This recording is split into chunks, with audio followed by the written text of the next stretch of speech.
is erről fog majd, ennek tanulsága lesz. A vendégem pedig nem más, mint Kanadából Johanna Dinsdale, aki végzett hipnoterapeuta, illetve szakpszichológus is. So Mrs. Dinsdale, real welcome you here at Radio Novi Sad, and it's nice to have you here. Yeah, it's good to be here. So let's talk about firstly hypnosis in general. What is hypnosis exactly? Is it more like to be a remedy for mental health or sort of a journey of the unconscious mind? What type of people can be hypnotized in common, and is there any age gap for this reason? Sure. So hypnosis is a natural state of focused attention and heightened suggestibility. So it's basically a state of mind that we naturally go in throughout the day, just like sleep or being super hyper focused in a test.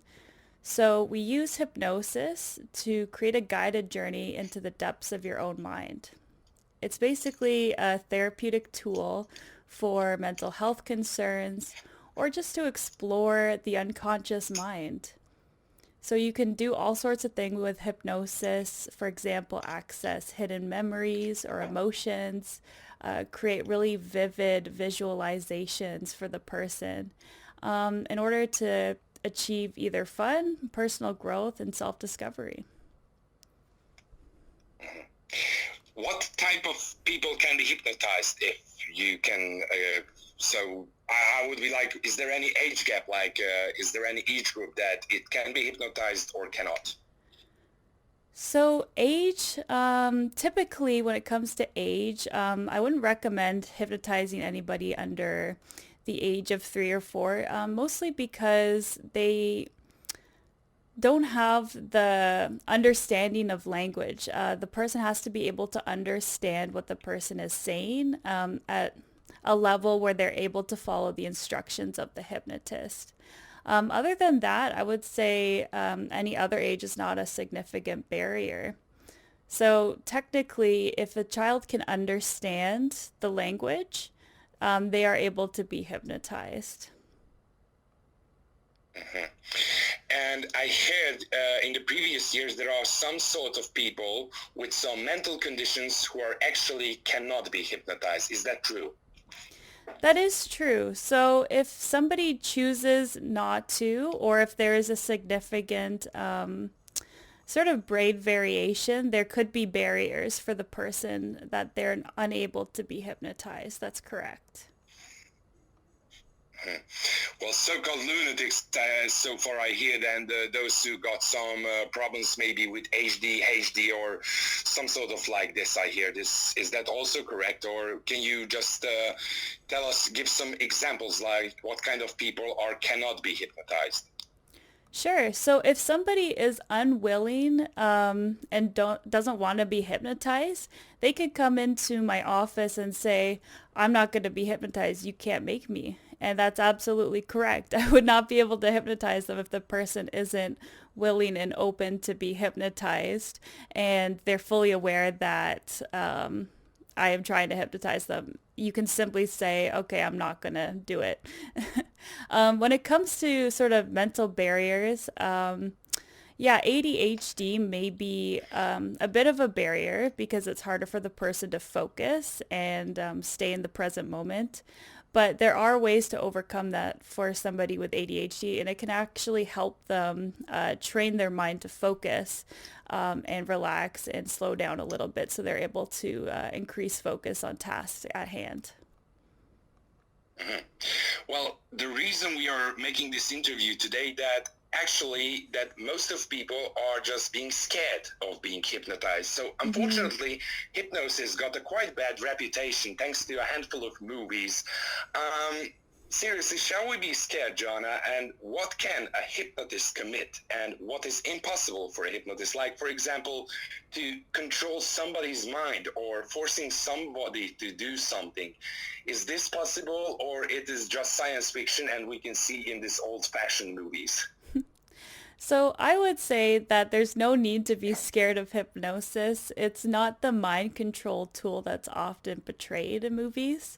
A hypnotist can't make you act against your will or reveal your deepest, darkest secrets if you don't want to, or commit acts that you wouldn't normally do, as much as the movies like to portray that. So hypnosis relies on your cooperation and willingness to follow suggestions. So it can be a powerful tool for personal growth and change. It's not going to override your core values or force you to do something you find morally objectionable. So, for example, I couldn't have somebody in my office and, try to hypnotize them to go attack somebody. Unless they wanted to already attack that person, then that would be that's where it's the fuzzy moment, right? It's still their choice that they're gonna go attack that person. But if I say, hey, go, I don't know, punch me in the face, I doubt they would do it because they don't want to, and why would they? Mhm. And actually, because we could see in some cartoons that actually hypnotize someone to act like a chicken or a dog or any sort of animal. Mm-hmm. Yeah, very common. Typically, people in stage hypnosis, when that happens, they're willing, they volunteer to go up. You don't see people getting forced to volunteer because that's part of the show. You can't force somebody into hypnosis. You have to be open and willing and ready for suggestions. So we can establish that these stage hypnotists, who are quite often on various occasions and events, they are real hypnotists or mentalists, Mm-hmm. and they are messing around with people for a good reason, because those people are willing, and actually they're not picking up built-in persons like their friends or their apprentices. Yeah, that's right. So stage hypnotists are definitely different than what I do as as a hypnotherapist, but they primarily use relaxation techniques to help the volunteers to be relaxed and more willing to do these silly things. So when somebody's more relaxed and calm and at ease, which hypnosis does to a person when they're in trance, then they feel more open to be silly on stage, which is funny because you can use hypnosis to relieve somebody of stage fears. So they're able to talk in front of an audience. So it makes sense that this would work.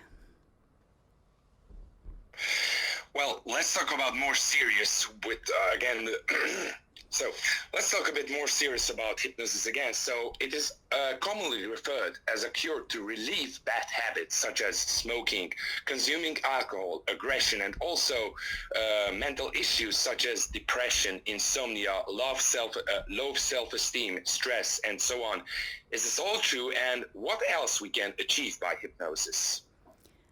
Yes, definitely. So over my 7+ years of being a clinical hypnotist, I have basically done all of the above. I've used hypnosis to help people relieve smoking, reduce alcohol consumption, and also address some serious mental health issues, such as, anxiety, depression, and insomnia. It can boost in aiding somebody help increase their self-esteem, managing stress, and improving sleep quality. And just an example of something that we might do, if somebody is struggling with, say, weight gain and they're hoping to lose weight, and a lot of people struggle with this issue, it's a really good way of reducing weight loss by changing the way somebody thinks about food.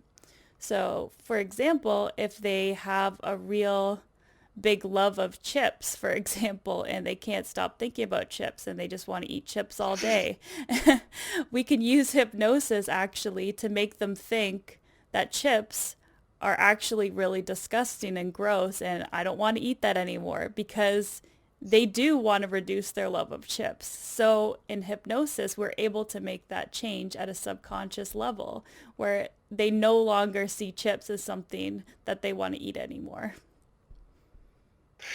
Of course, I presume also it needs consent and willing from the participant. Is that true in this case as well? Absolutely, yes.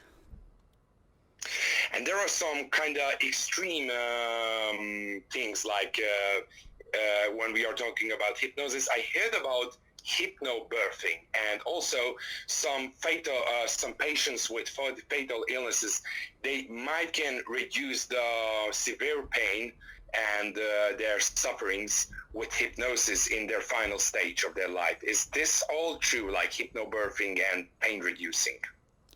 I've actually taken a course in hypnobirthing, and it is incredible what the mind can do to reduce pain and relieve you from pain in those moments. So, what hypnosis can do to help people who are going to experience pain, such as childbirth or surgery, basically, you are training your mind to become so relaxed and at ease that it basically counteracts the part of the brain that sends pain signals. So you are able to reduce pain for that period of time that you are in hypnosis. And some studies show that by training your brain to think this way, you can relieve pain sort of on will for a short period of time. I see. Well, you mentioned about yourself a little bit, but let's talk about you personally.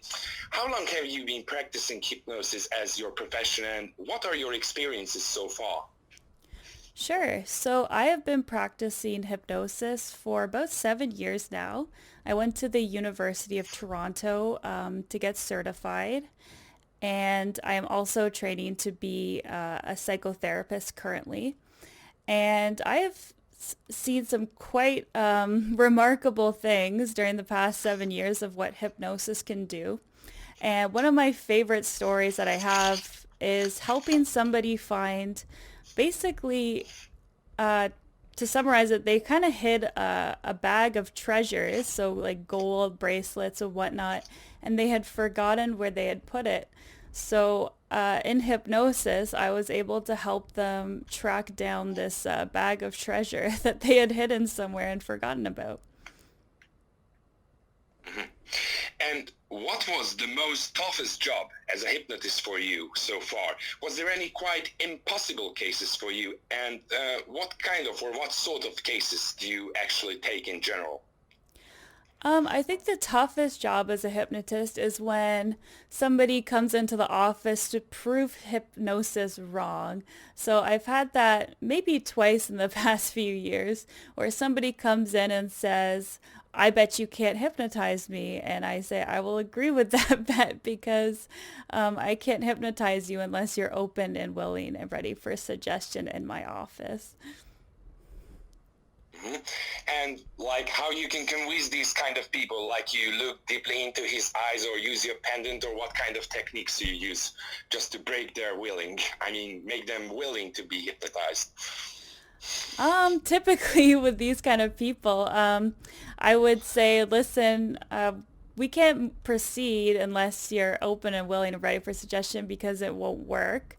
I mean, I can try, but typically it's not going to work unless you want it to. And honestly, with these two particular clients, it didn't because they simply refused. And if you refuse, it's not going to work. So that's why I think people can relax about, these evil hypnotists that they perceive on line because you could try it yourself. If you want to watch one of my videos on YouTube, you can check it out and try to resist hypnosis and you will. It's as easy as that. But I presume these techniques and equipments like the eye fixation hypnosis, the hypno pendulum or spiral, they do exist and they're do useful as a tool for you, or is it? Oh, sorry. Could you repeat that question? All right. Um, I was trying to say, but those techniques and equipments do exist. Like I was talking about the hypnospiral, the pendulum, the eye fixation technique.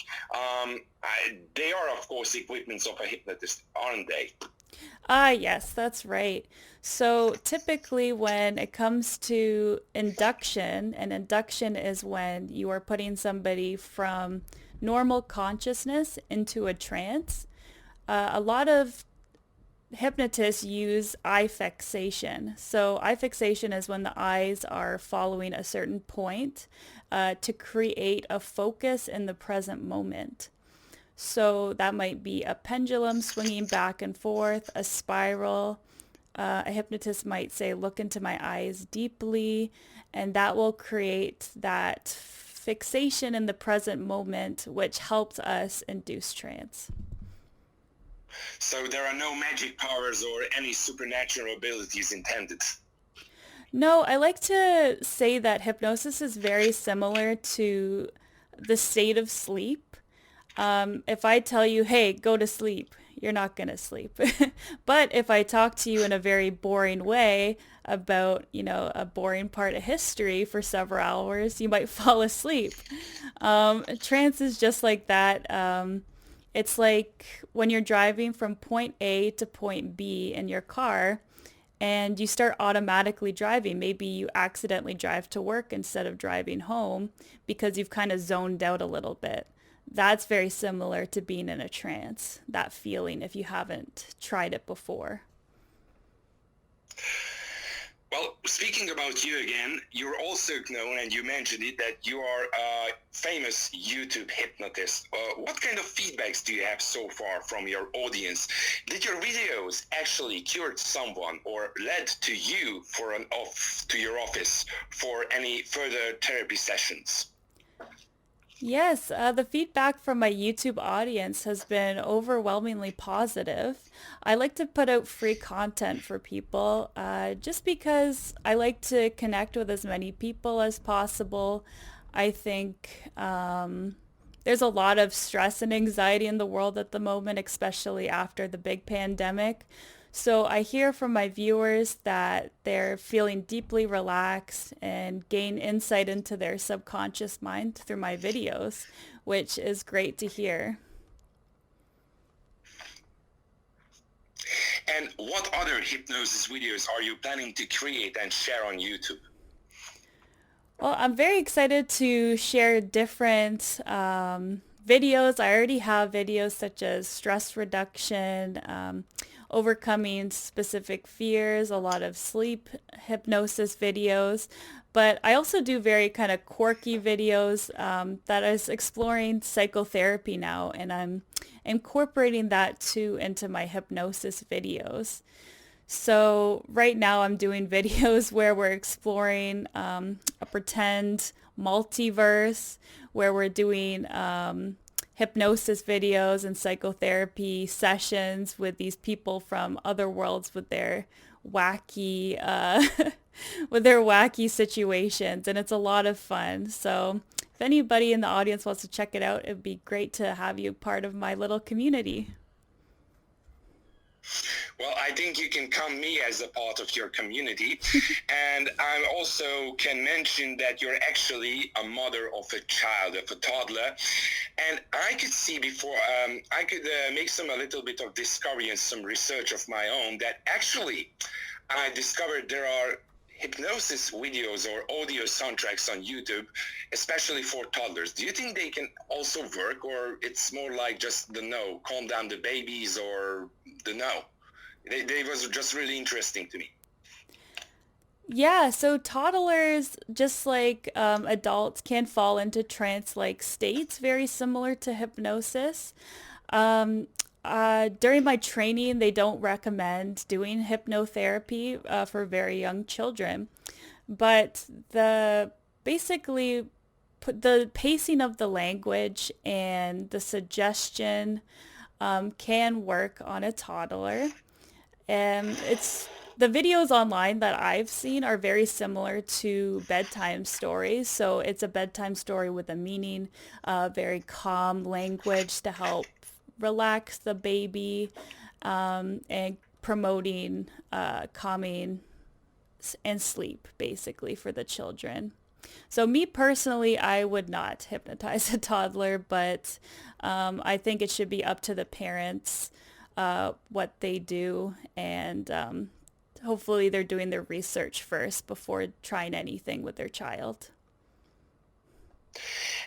Good to it's a good thing that we mentioned, but because there was actually, well, kind of a scandal in the United States, that there was a professional hypnotist called Lisa R. Machenberg, who stated that as a professional hypnotherapist, she constantly using hypnosis on their family members to improve them. Do you find this acceptable or disturbing? What are the limits for a mother or a parent, even if they are a professional hypnotist? Like, can can can really a professional hypnotist put under control his entire family just to do as she or he pleases? Yes, this was definitely an interesting case. As a mother and hypnotherapist, I think it's very important to maintain those clear boundaries between personal and professional roles. I believe it's a bit unethical, well, very unethical actually, to hypnotize your own family and friends or do any sort of therapy with your family and friends because you have a bias which is going to influence the way that you work with those people. So there's a reason why there's rules and regulations in place where you shouldn't be hypnotizing people that you know personally. And it's essential to respect their autonomy and allow them to make their own choices regarding their personal growth and well-being. So say my own child one day wants to try hypnosis, then I would refer them out to another professional. Say they wanted to work on a phobia, or even if they wanted to do some other kind of therapy, it wouldn't be up to me because that is passing the limits of a boundary that I'm putting in place between my professional and parental abilities. I see. Well, let's return a little bit back to the YouTube because we can see every day. Let's turn a little bit back to the YouTube because there are several or maybe millions of ASMR hypnosis videos already.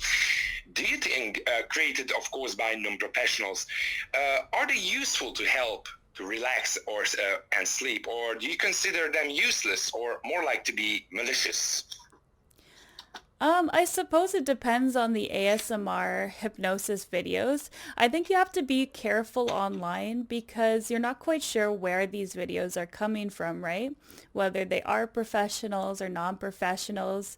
You don't know their intent or what kind of message they're trying to send, especially if you're trying to go to sleep. I think it's important to find somebody who is sending you the right messages and are being ethical in the way that they're doing their videos.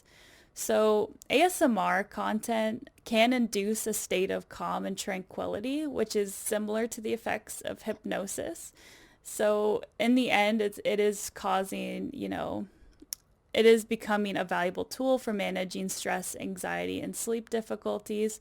So there's nothing wrong with ASMR, but just make sure that you're checking in with who and what you're enjoying, I suppose, in the end. And really, the last question, like, is it possible, like, actually, a hypnotist commands a patient to go to sleep and leave like that state, or is he or she ever going to wake up actually, or don't know, need an alarm clock or a bucket of water or something to make him wake up? If actually a hypnotist forgets to wake them up from hypnosis. That's a great question. That happened to me once where I was on a call with another hypnotist who was hypnotizing me and the call dropped. So I was sitting there in hypnosis and I think it took me maybe like 10, 20 seconds to realize, oh, the call's dropped. And I just kind of woke myself up. So if anything should happen like that, you would be aware. It would take maybe, a few seconds to realize because your eyes are closed, oh, somebody has left and I'm sitting here and nothing else is happening. Eventually you will wake up. Well, once I'm probably going to try it. So as it seems, these ASMR videos are working on me, so I would get more professional with you. Anyway, since since the time limit for this interview is coming to an end, right now here at Radio Novi Sad in our health magazine, I would like to thank to Mrs. Johanna Dinsdale